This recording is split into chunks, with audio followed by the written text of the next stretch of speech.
It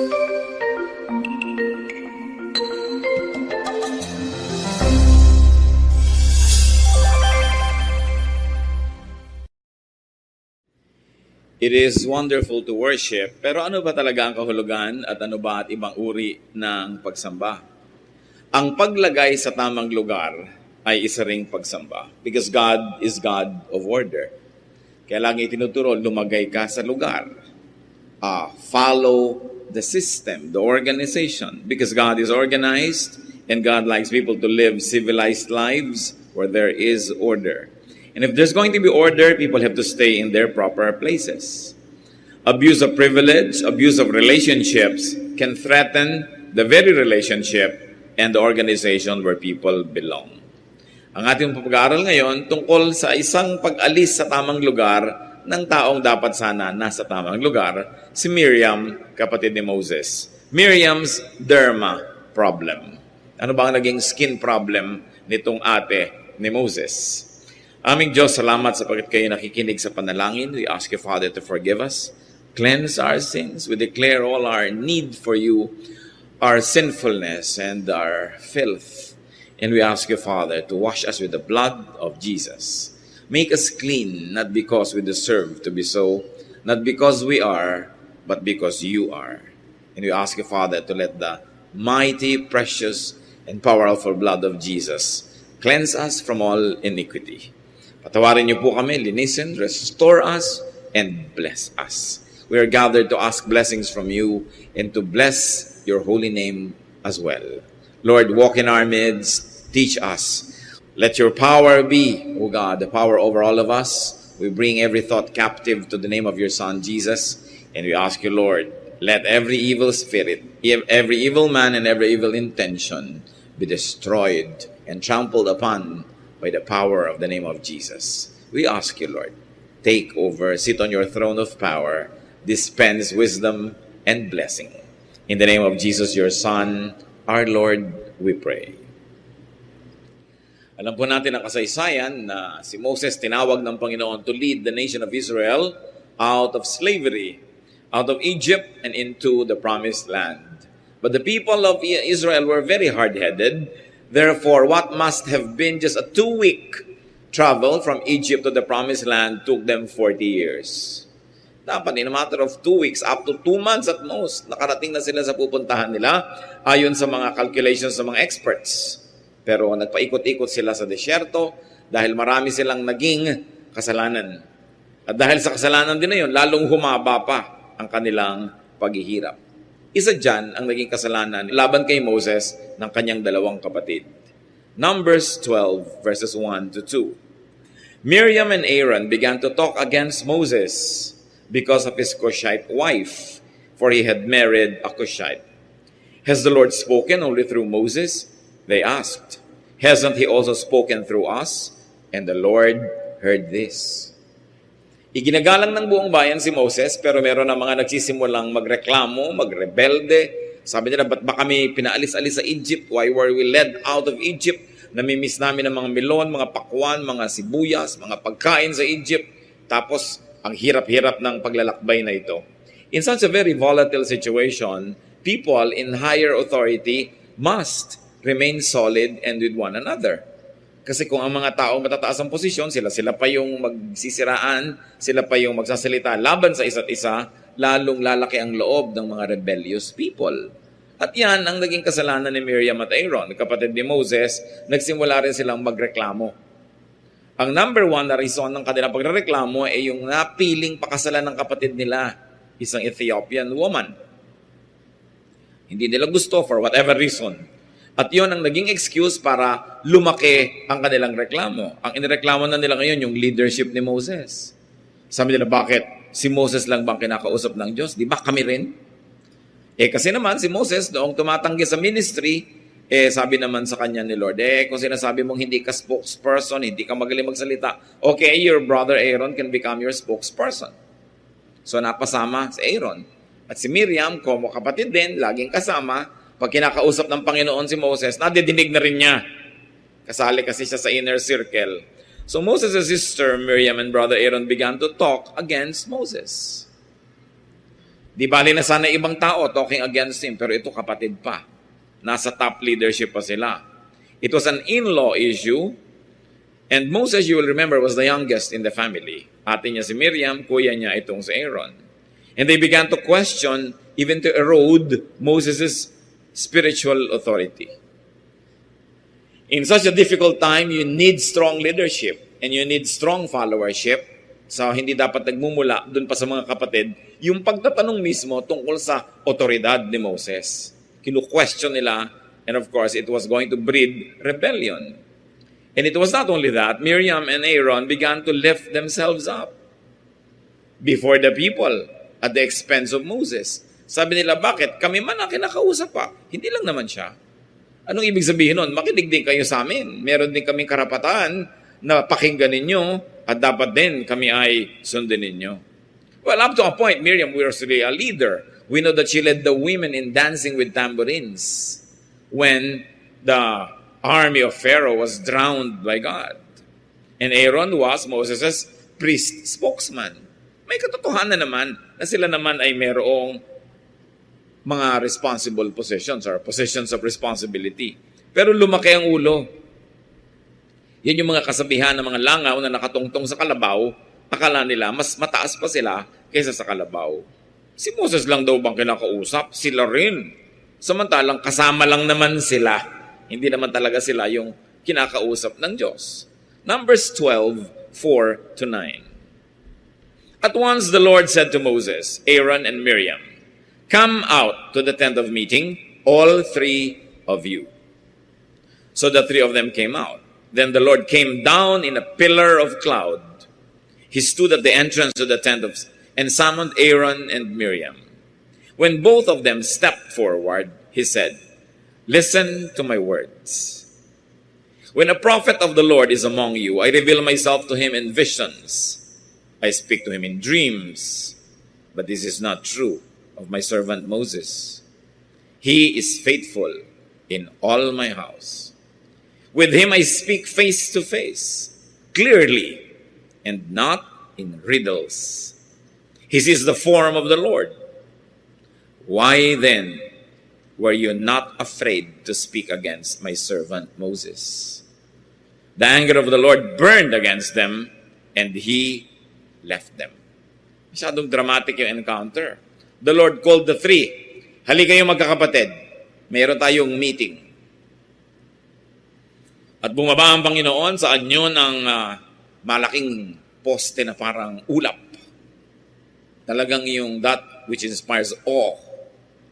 Nakakatakot kung may atraso ka.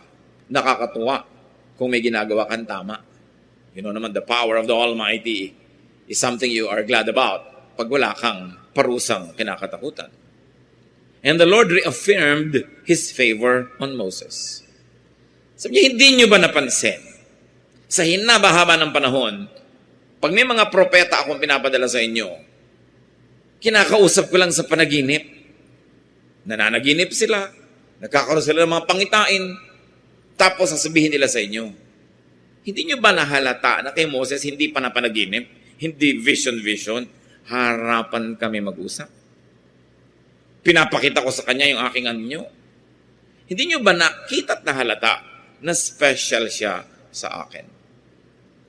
That Moses sees my form. That I give him very special revelation. Na si Moses na minsang nakaharap ang Panginoon, pagbaba niya sa bundok, umiilaw talaga siya, naging luminous. Parang radioactive yung katawan niya.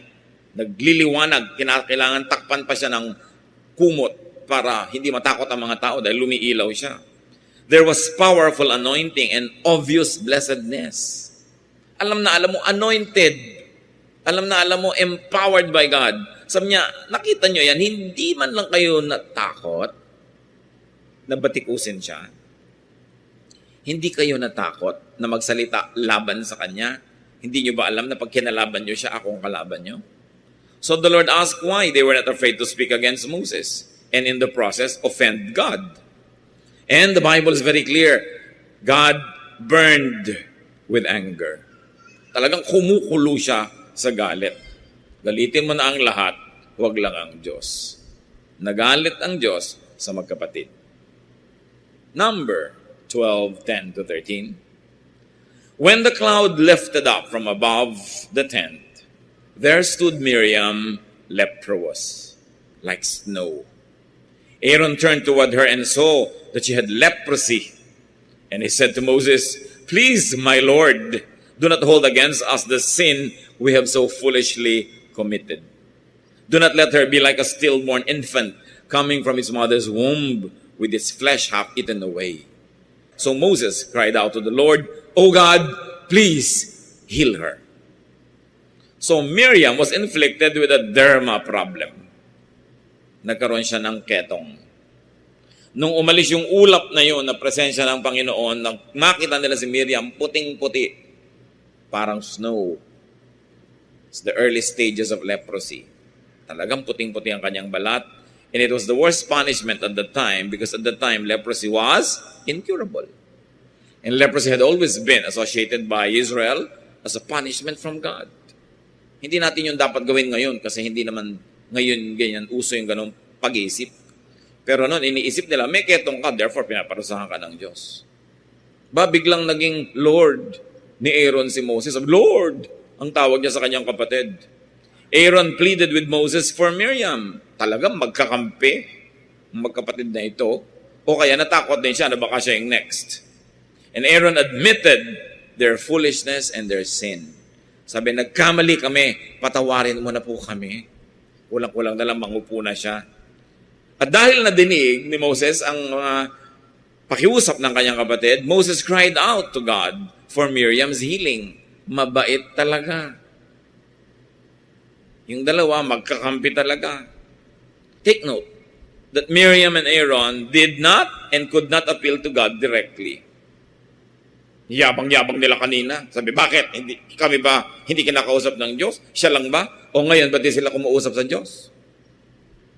Hindi sila nangahas magdasal sa Diyos sa paggalingin si Miriam, patawarin sila. Sabi, Moses, please naman, patawarin mo kami at ipagdasal mo kami, ilapit mo kami sa Diyos. Ipinahiya sila ng Diyos. Kasi kung ang ipinagyayabang nila na sila man ay kinakausap ng Diyos, napatunayang hindi. Kasi hindi sila naglakas ng loob na dumiretso sa Diyos. Alam nilang hindi naman talaga sila pwedeng dumiretso. Dadaan sila kay Moses. Talagang kung saan ka kasi nagmamataas sa buhay, kung saan ka nagyayabang, doon kay babagsak. Para magkabali-bali ang iyong likod at mapilitan kang yumuko sa Diyos. At yumuko sa kanyang mga hinihirang. Ang talagang nagmamataas, kung saan nagmamalaki, doon pinapaliit. So ang claim nila, kinakausap din sila nung nagkaketong, hindi sila nangahas makipag-usap sa Diyos. At ito namang si Moses, nagdasal ka agad, tumawag sa Diyos, patawarin niyo na po, pagalingin niyo na ate ko.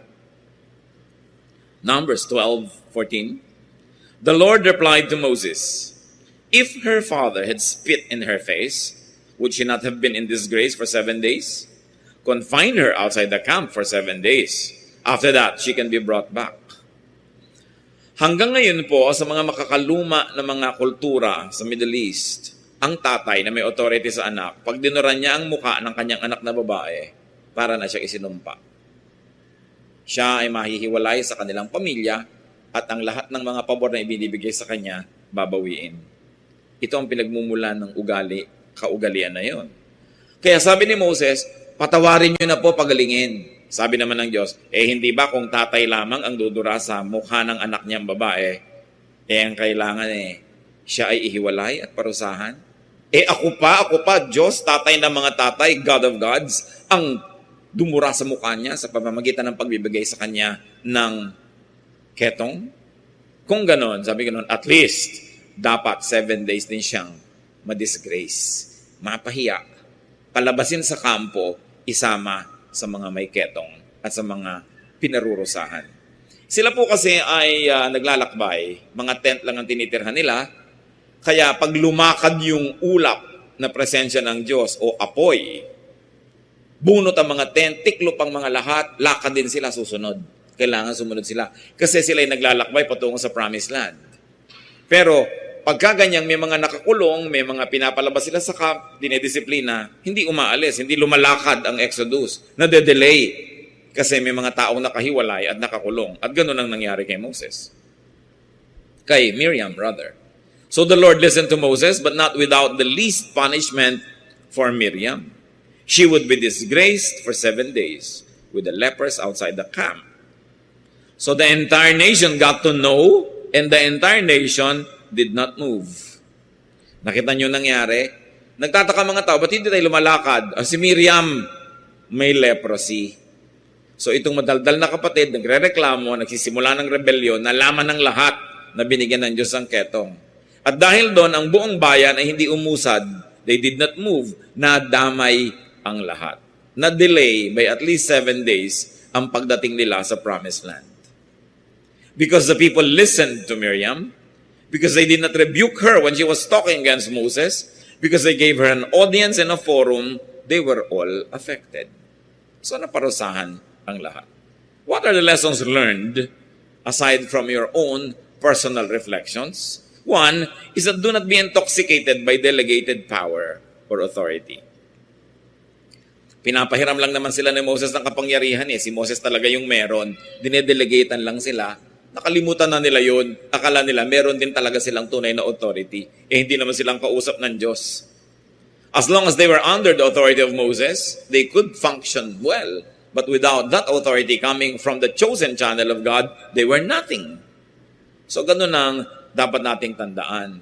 Pati mga delegated authority natin. Halimbawa, sa company, may delegated authority sa inyo, you should follow the chain of command.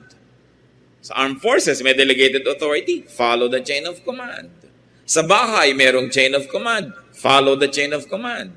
Hindi ko mo binibigyan ka ng kapangyarihan. Sasabihin ng nanay mo, ikaw ang bahala sa mga kapatid mo, mawawala kami ng tatay mo ng 3 buwan, tapos biglang aabuso ka na. Ibinigyan ka lang ng assignment. Delegated authority must be reported to the giver of it. Another lesson we learn is do not speak or go against the Lord's anointed leader. Hindi lang sa religious circles may anointed leader. Siyempre sa religious leadership, theocratic, God and His anointed leader and everybody else who is appointed. Sa family, may anointed leader, yung father, then yung mother, then yung mga children. Sa mga kumpanya, merong anointed leadership. Kasi sabi sa Bible, lahat ng kapangyarihan, lahat ng otoridad galing sa Diyos. Ibig sabihin yan, kahit hindi yan religious, kahit hindi nila nire-recognize yung Diyos, Diyos pa rin ang nasa taas niyan at siya ang nagbibigay ng kapangyarihan sa lahat. At kailangan sumusunod ka dyan. At pagka tayo hindi sumusunod sa kanyang mga anointed leaders, pinepersonal yun ng Diyos. Lalong-lalo, siyempre, kung yung anointed leader, blameless, katulad ni Moses. Kasi pag yung mga anointed leaders naman, corrupt, Diyos mismo, pinaparusahan niya yung mga yan. Pero, sabi niya sa Psalm 105:15, do not touch my anointed ones. Do my prophets no harm. Yan ang kabilin-bilinan. Kung sila'y nagkakamali, Diyos ang magtutuwid sa kanila, hindi ikaw. Habang nandyan sila, kailangan tayong lumagay sa lugar. Do not speak against people above to people below. Meron kasing protocol na sinira itong si Miriam eh. She breached protocol. Moses was at the top, and they were beneath him, although being brothers and sisters, they're almost like equal to him, no? Blood relations. Pero yung mga taong kausap nila were way, way below. Ikaw na nasa taas, may sinasabi ka against sa nas mataas sa'yo o ka-equal mo, dun sa taong nasa baba. This is a violation of God's ethics. Halimbawa, magkakapatid kayo, may edad na kayo. May mga problema ka sa kapatid mo, may alam kayong mga flaws nila, pero hindi mo yan dinidiscuss sa yung mga pamangkin. Ibang level sila. Hindi dapat mag-erode yung kanilang respeto, yung kanilang paggalang doon sa mga nakakataas. Kaya hindi mo ibinababayan. Mag-asawa kayo, may problema kayo, hindi mo dinidiscuss sa mga anak mo. Lalo't mga personal na problema ninyo. Kasi baka yung anak mo, sa'yo lang kumampi, maging rebellious sa asawa mo. Ayaw ng Panginoon ng ganong gulo sa church, sa family, sa lipunan, sa kumpanya. Kaya dapat tayo lumalagay sa lugar. May mga bagay na dinidiscuss sa level mo lang. Hindi mo dinidiscuss sa mga nasa baba yun. Kasi lalaki ang loob nila. At pagkita susuwagin nila yung authority, kasama ka na rin sa susunod na susuwagin nila. It's very important. God is very, very serious about ethics, about the chain of command. Another lesson we learn is that do not start rebellious activities and do not model insubordination, especially if your family, your organization has problems. Malaki na nga ang problema ng bayang Israel noon. Dadagdagan pa nila ng internal problem. Ang totoo noon, wala namang kakwenta-kwenta kasi yung issue nila eh. You know what the real issue was? Envy. Naiinggit sila that Moses was respected by all. Kaya sinasabi nila, bakit siya lang ba kinakausap ng Diyos? Kami man. Ibig sabihin, respeto nyo rin kami. Naiinggit sila sa kapangyarihan ng kapatid nila. Naging butas lang nila yung napiling pangasawa. Kaya yun ang bigla nilang minamalaking issue.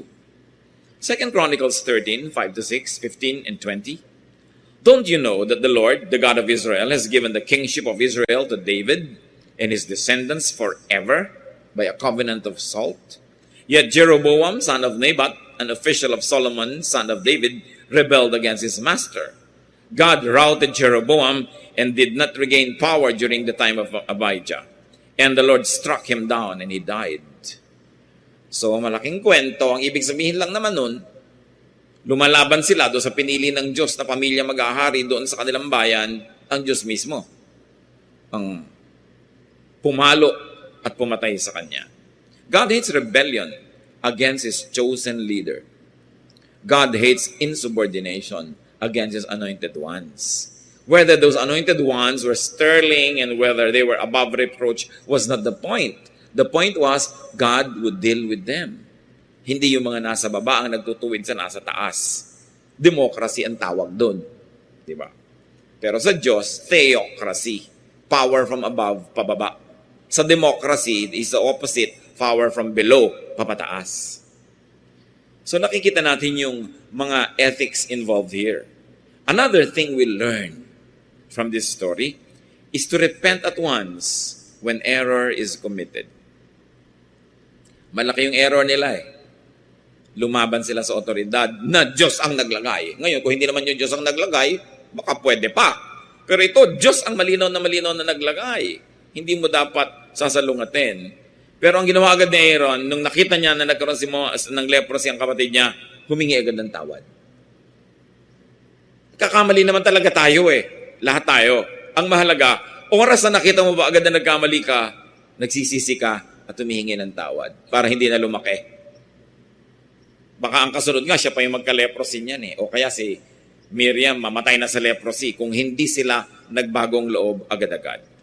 Leviticus 5:5, when anyone is guilty, he must confess in what way he has sinned. Agad-agad. Agad, sorry, ay, mali ako. Naranasan nyo na ba mga kapatid na meron kayong mali, na-realize yung mali kayo, pero pinanigasan nyo pa? Hindi pa kayo nag-sorry agad. Yung pagsasorry, bawat minutong lumalampas mula nung na-realize mong mali ka, na hindi ka nag-sorry agad, papahirap ng papahirap sabihin. Papahirap ng papahirap humingi ng tawad. At yun din naman pinagkamalian, papatagal at papahirap sa kanya magpatawad habang tumatagal kang hindi kumikilala sa iyong kamalian. Kaya dapat agad-agad. Sabi niya, uy, sorry, Moses, my Lord Moses, sorry. So we ask for forgiveness. Another lesson we learn from this story is that you ask God through anointed channels. Sure, you can ask God directly. We are being encouraged. But Aaron spoke to Moses to speak to God for them. Why? Because this was also corrective. Ang galing talaga ng style ng Diyos eh. Binabaliwala nila si Moses, sabi nakakadiretso sila sa Diyos. Ngayon, binigyan sila ng inflection na alam nilang hindi pwedeng gumaling kung hindi dadaan kay Moses. Kaya doon sila dumaan. They were humbled. So if you have to eat your humble pie, eat it. When you have to swallow a toad, don't look at it too long. Swallow it quickly. Kaya kung meron tayong kailangang ihingi ng tawad agad, magpakumbaba, gawin na. Agad-agad. Habang tinititigan mo yung lulunukin mong palaka, mas humihirap lulunin. Kaya bilisan mo na. Ganon din yung pagpapakumbaba, ganon din yung pagpapakiusap na tayo ay patawarin. At mahalagang lesson dito, sabi sa James 5:16, the prayer of a righteous man is powerful and effective. If there's a righteous man or woman who prays for you, you are blessed. If there's a righteous man or woman that you can go to and say, pray for me, you are blessed. Mas mapalad ka na merong kakilalang righteous person na pinapakinggan ng Diyos kaysa mayaman o kaya makapangyarihan o sikat. Although may mayaman, makapangyarihan at sikat na pinapakinggan din naman ng Diyos. Hindi double blessing. Pero ang mahalaga at tiyakin nyo mga kapatid, sa listahan ng mga kakilala nyo, kaibigan ninyo, natatawagan nyo, textmates nyo, merong mga matuwid na tao na pinapakinggan ng Diyos. Because the prayer of righteous people moves the hand of God. Hindi pinaliwanag sa Biblia kung bakit, pero gano'n naman. Si Elijah nanalangin na huwag umulan, hindi umulan. Nanalangin siyang umulan, umulan. Kung may kaibigan kang tulad nun. Siyempre, sila pinapakinggan din naman ng Diyos dahil hindi naman for sale yung prayer nila. At saka hindi rin pwede sila mag-pray ng labag sa kanilang kalooban at pagiging maka-Diyos din. But it's precious to develop relationships with people who are godly. And this godliness is not a franchise only of pastors or elders or deacons or deaconesses. Maraming mga tao dyan, walang position, walang mga matataas na kalagayan sa organisasyon, pero righteous sa mga buhay. Gagawin nyo silang mga kakampi at tayo makikipag-pray with them and we seek their prayer. You, of course, must pray yourself, but the Bible has teachings on and examples of intercessory prayer. It is precious. Meron pa tayong isang dapat matutunan dito mga kapatid. Do not listen to and do not tolerate a grumbler like Miriam. Hindi na uubos ang mareklamo. Ang mga mainggitero at inggitera. Mahilig mag-intriga, hindi na uubos. Pero ang apoy nila ay mauubos kung hindi nyo gagatungan.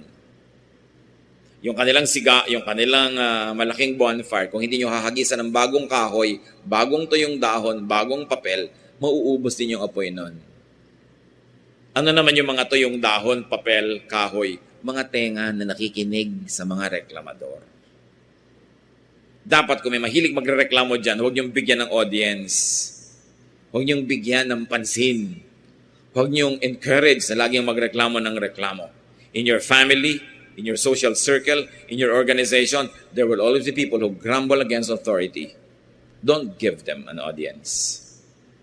Lalo lamang lalala ang kalagayan. Proverbs 14:15-16, a simple man believes anything. A wise man fears the Lord and shuns evil. At ayaw ni Lord, nakita nyo, yung talk against His anointed. Talk against people that makes the listeners become rebellious or they become unhappy with their lives. And then there is order and there is chaos. There is disorder rather. Pinakamahirap na maramdaman, inggit. At ang pinakamahirap na energy na papunta sa'yo ay yung inggit din. Pag kinakainggitan ka, anything can happen. Ang mga taong naiinggit, nawawalan sila ng katwiran, nawawalan sila ng bait. At kung nakikita natin, ito nakikriticize na to, naiinggit to. You know, every form of criticism, every form of gossip is a form of envy. Why? Kasi kung hindi kayo naiinggit sa tao, dapat naaawa kayo sa tao. Halimbawa, meron siyang mali, ang pangit ng damit niya. Kung malinis ang inyong puso at wala kayong inggit, di ba nakakaawa siya? Ang pangit naman ng damit niya. Pero ba't may kikriticize? Most of the time, may envy ka sa tao na yan, kaya mo kinikriticize. Tuwang-tuwa ka na nakakita ka ng weakness na pwede mong palakihin. Tuwang-tuwa ka na nakakita ka ng isang bagay kung saan parang panalo ka, kaya mo siya ibababa kasi pwede kang tumaas. Every gossip is a form of criticism. Kaya ayaw ng Diyos niyan, yung ganyan mga usapan. Hindi ka naman talaga constructive ang ginagawa kasi kung gusto mong makatulong sa tao, siya ang pupuntahan mo. Sana itong magkapatid na Miriam at Aaron nagpunta kay Moses. Moses, bakit ka naman ganyan? Hindi, sa mga tao nagpunta. Si Moses, tatakatik, tak, tak, tak, tak. So, pagka may problema, malalaman nyo kung malinis ang kalooban nung nagsasalita. Paano? Ang kinakausap niya yung taong concerned. If you have a good heart and there is a problem, you go to the person concerned. You go to the person who you think is the problem. But you don't go to other people and make them believe you that this person is really a problematic person. Kasi ang ginagawa mo lang noon, kumukuha ka ng mga kakampi. In other words, you're really preparing for warfare. But if you have a good intention, nasaktan ka, nagalit ka kay ganung tao, ano sabi sa Bible? Pumunta ka sa kanya, tell him his fault between him and you alone. Pero pag pumunta ka sa iba, alam mo, si ganito may fault, si ganyan may fault, hindi yan ang biblical way. Kaya tayo, pag nakakarinig ng ganyan, sabi mo, teka, ako ba si A? Sabi mo kasi, si A kasi, sabi mo, mayabang. Ako ba si A? Hindi. Ba't sa akin mo sinasabi? Pumunta ka kay A. Sabihin mo sa kanya, nang maipaliwanag niya sa'yo, nang maliwanagan ka, baka naman nadidiliman ka lang. Pero pag nakinig ka doon, nakita niyo yung tao nakinig kay Miriam, nadamay silang lahat. Na-delay ang kanilang paglalakbay. Leviticus 5:1, if a person sins because he does not speak up when he hears a public charge to testify regarding something he has seen or learned about, he will be held responsible. Haba naman yung sentence na yan, ano? Sinasabi lang, may nadinig ka. Pagkatapos, magiging responsible ka kung hindi mo ginawa yung tama. Tulad ng mga tao, dapat itinuwid nila si Miriam eh. Huwag ka magsalita ng ganyan. Ayaw ng Diyos ng ganyan. Pumunta ka sa mga kapatid mo, sa kanya mo sabihin ng reklamo mo, yun ang dapat nilang ginawa. At mga kapatid, kung yan ang gagawin natin, walang chismis na kakalat. Walang problemang lalaki. Kaya dapat lahat tayo may pananagutan dyan. May isa pa tayong dapat maunawaan sa kwentong ito. Do not expect God's forgiveness to exempt the offender from the consequences. Akala ba natin, pag humingi tayo ng tawad, wala ng consequence? Meron pa. Pinatawad lang tayo. Pag pinairal mo yung 1 John 1:9, that if we confess our sins, He is faithful and just and will forgive us. Yes, God forgives. But it means that He's not going to throw you to eternal hell because of your sin. But, expect that you will have to pay. Ang pagpapatawad sa kasalanan ay hindi exemption from its consequence. Halimbawa, may utang ka, takal mo hindi binabayaran, humingi ka ng tawad, alam ka namang bayad na. Pinapatawad ka lang sa hindi mo pagbabayad ng matagal, pero magbabayad ka pa rin. Ganon yun. Kaya tayo kuminsan, sorry na, tapos hindi ka nagbabayad. Kailangan pag may nagawa kang masama sa isang tao, nagsorry ka at may bayad. Nakita nyo si Zacchaeus? Matapos yan dayain yung maraming mga tao sa pangsiningil ng buwis, nung ma-realize na yung kamalian niya, naghumingi siya ng tawad sa Panginoon, nagbagong loob siya, pero ibabalik niya, lahat yung dinaya niya, may interest pa. So kayo, pagka mayroong nagawang mali, sorry, pero may padala kayong cake o prutas, may padala kayong kung ano, hindi yung sorry lang, period na. Kailangan may dala kang peace offering sa tao. Ganon din sa Panginoon. You pay. You are only exempted from the eternal consequence of your sin, but you are not exempted from the practical consequence of what you did. Yun ang ibig sabihin ng pinapatawad. Proverbs 11:21, be sure of this, the wicked will not go.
Unpunished. Hindi pwedeng walang parusa. Having realized that, hindi natin mamagaanin ang kasalanan dahil pinapatawad naman tayo ng Diyos 70 times 7. Yes, walang katapusang patawad, pero mayroong multa. Pagkabasa mo sa pulis, patawarin niyo po ako, hindi ako dapat dito nag-park. O sige, pinapatawad na kita, pero ito yung ticket. Napatawad ka, iba yung pinatawad ka at iba naman yung papairalin mo yung batas. Dapat ang batas masunod. Sabi sa Bible, whatever a man sows, he shall reap. God is not mocked. Be sure that your sin will find you out. Now, some leprosies could be caused by sin, by rebelliousness, by talking in an evil way.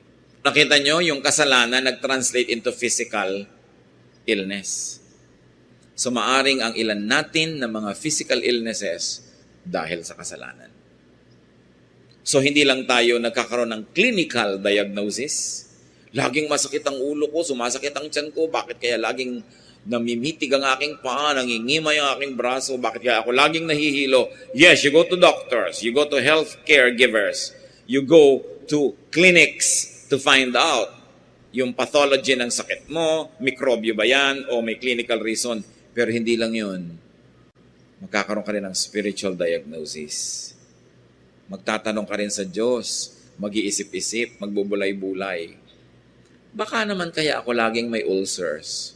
Kasi ang sungit ko. Pwede yun.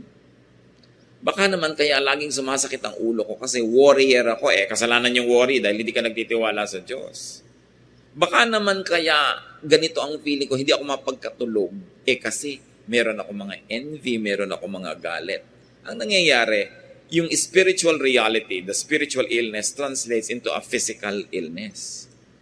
Many illnesses have spiritual roots. Pero siyempre, hindi naman yan dinadiagnose sa mga doktor. Kaya ang nakikita lang nila, yung hanggang physical, pathological reasons. But beyond that, yung sinasabi nilang mind over matter, beyond what is seen is unseen, the unseen. Beyond what is tangible is the intangible. Kaya ang pinakamahalaga, kung meron kayong mga sakit na pabalik-balik, hindi nyo maintindihan, hindi magamot-gamot, hanapin ang pinag-uugatan nito, maaaring kasalanan. Daling makalimutan yung katotohanan na yun na tayo mga spiritual beings. We are not only physical beings. May espiritu tayo sa katawan na ito. At alinman sa dalawang yan ang may sakit, parehong naapektuhan. Pati ang espiritu, naapektuhan yan pagka ang body mo weak. Kaya nga sabi, the spirit is willing, but the body is weak. Diba? Naapektuhan pati spirit sa weakness ng body. Ganon din yun, yung weakness ng spirit, naapektuhan yung body. Kaya dapat parehong inaalagaan at parehong tinitingnan. Huwag niyong lilimutin ang soul searching pag naghahanap kayo ng lunas sa mga karamdaman. Sin separates. Kita niyo yung sin nitong si Miriam, nahiwalay siya sa camp, nahiwalay siya sa kanyang kapatid, nahiwalay siya sa Diyos. Yan ang ginagawa ng kasalanan. Kaya gustong-gusto ni Satanas na tayo nagkakasala kasi nagkakahiwalay tayo. Nag-aaway-away tayo, nagkakagalit tayo, madali niya tayong kontrolin. Pagka tayo'y malayo sa kapwa, malungkot, o kaya ay galit, dumadali. So whatever it is that might be our sins, repent and be restored. Miriam's derma problem was really a heart problem. It was a mind problem. It was a problem of attitude. It was a problem of jealousy and envy. Kaya kung tayo mga maiinggitin, masiselosin, sabi, be transformed by the renewing of your mind. Marami kayong magiging physical illnesses pag kayo'y mga inggitero at inggitera, mga seloso at selosa, pagka tayo ay mahilig na tumingin sa iba at pagkatapos gustuhin yung hindi naman atin. Kaya babawal din niya sa 10 Commandments, don't covet. Yung hindi sa'yo, huwag mong paghangaran. Kasi masisira ang iyong bait, masisira ang iyong ulo, kasunod masisira ang diskarte mo sa buhay. Isa pa nating dapat balik-balikan, we must recognize and respect anointing. God's anointing. We must also respect position and achievement, even in our own Moses. Siguro, itong si Miriam, naalala niyang, bakit? Ako naman ang naglagay sa'yo sa basket, ha? Bakit? Ako ang nagdala sa'yo at nagpaano doon sa ilog para ka mapulot ng prinsesa. Yung pagkaate niya na mamayani. At sa atin pong lipunan, bisa niyang pagkaate, pagkakuya, exaggerated. Matanda ka lang naman na isang paligo, pero sobrang mo nang dinodomina yung kapatid. Now, may kapatid ka, mas nakakabata sa'yo, pero may achievement, matuto ka magbawo. Nahihirapan kasi ang mga ate at kuya kung medyo itong mga nasa gitna o mga bunso yung achievers. Pinagpipilitan nilang Ako pa rin ang ate at ang kuya dito. Alam niyo, yung pagiging ate, kuya, effective lang yan kung mga bata pa kayo dahil siya 5, kayo 8. Wow, 3 years gap. Ang laki talaga ng alam nyo kaysa sa kanya. Kasi 5 lang siya, 8 kayo eh. Kung siya 7 na at kayo 10, 3 taon pa rin yung pagitan nyo. Halos pareho na lang kayo ng alam. Kung 23 kayo at 20 siya, talaga bang malaking-malaki pang agwat ng inyong alam? Kung 53 kayo at 50 siya, huwag niyo sabihin na meron kayong alam na hindi pa niya alam yon. Yung gap ng ranggo na magkakapatid habang tumatagal, kumikipot.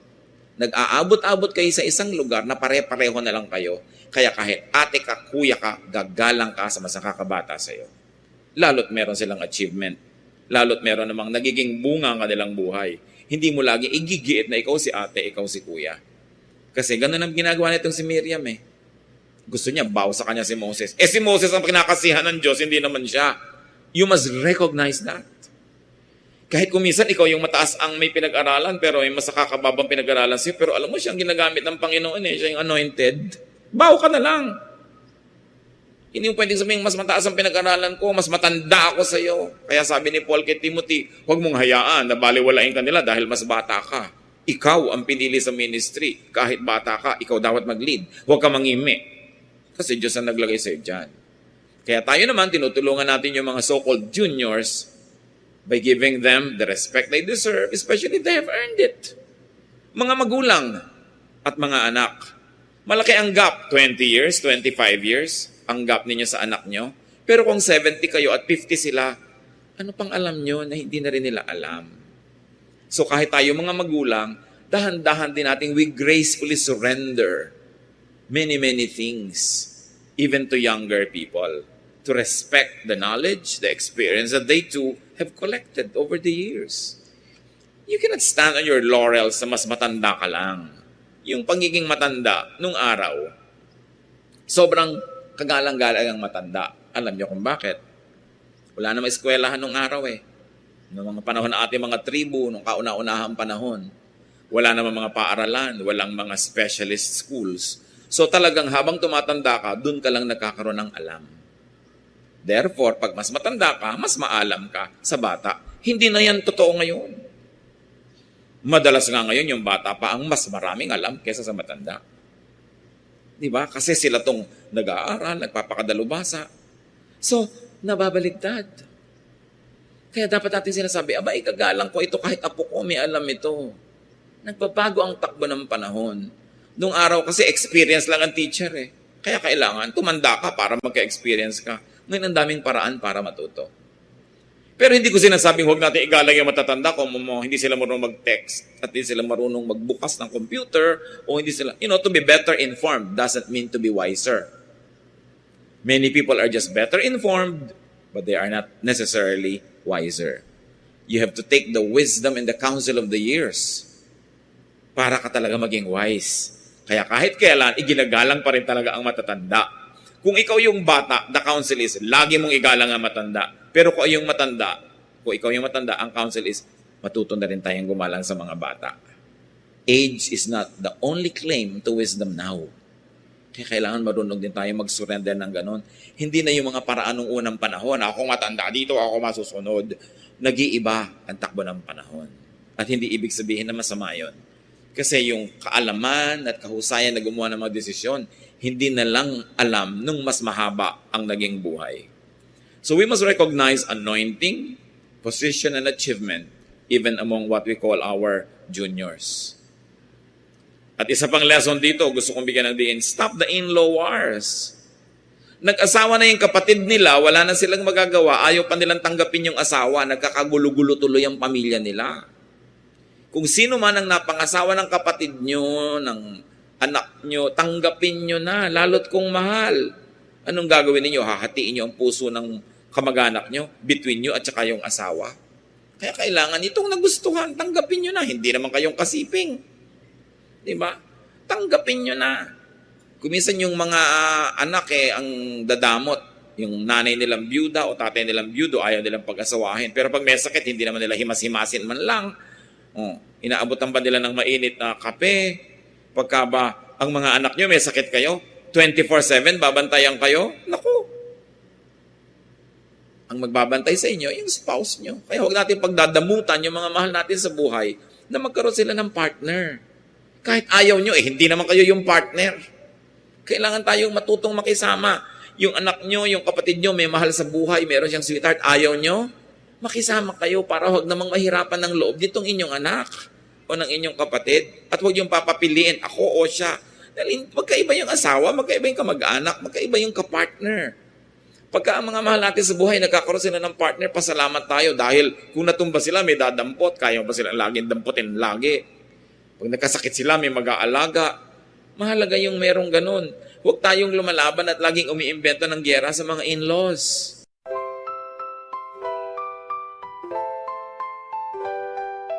Lakefront breeze whispers your name. City lights dancing in neon flame. Heartbeats quick in a sweet refrain. Your laugh cuts through the summer rain. Electric dreams in your eyes so bright. Bassist grooves with all his might. Holding hands beneath the Willis Towers light. This windy city feels just right. The Navy Pier Ferris wheel spins above as the music takes control, whispers of love. Oh darling, this magic won't fade. Beneath the stars a love parade. With you by my side unafraid. Magic's real, forever will stay. Guitar solo sings sweet serenade. Your voice is honey, love sweet parade. Chicago blues melt away the shade. In your arms, a future we've made. Drums are beating a rhythm so true. Never want this night to end, just me and you. 80s synth keeps the feeling new. Chicago magic forever will pursue. Oh darling, this magic won't fade. Beneath the stars a love parade. With you by my side unafraid. Magic's real, forever will stay. The doggone night, a memory to hold. A love story forever told. In this magical city, our hearts unfold. Chicago night forever will hold.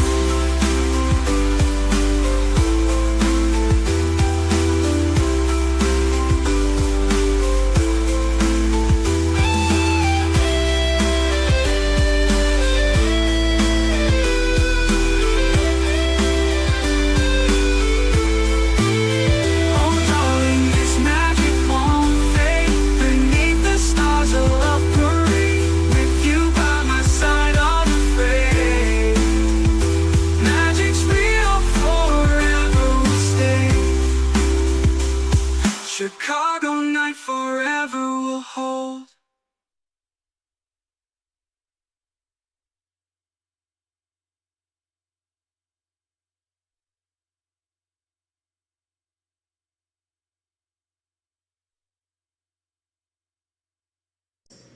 They are permanent parts of us. So parang yung kamay mo, naiinis ka sa kamay mo, lagi mong hinahampas, part ng family mo yan, pag in-law mo na, part na yan ng body ninyo.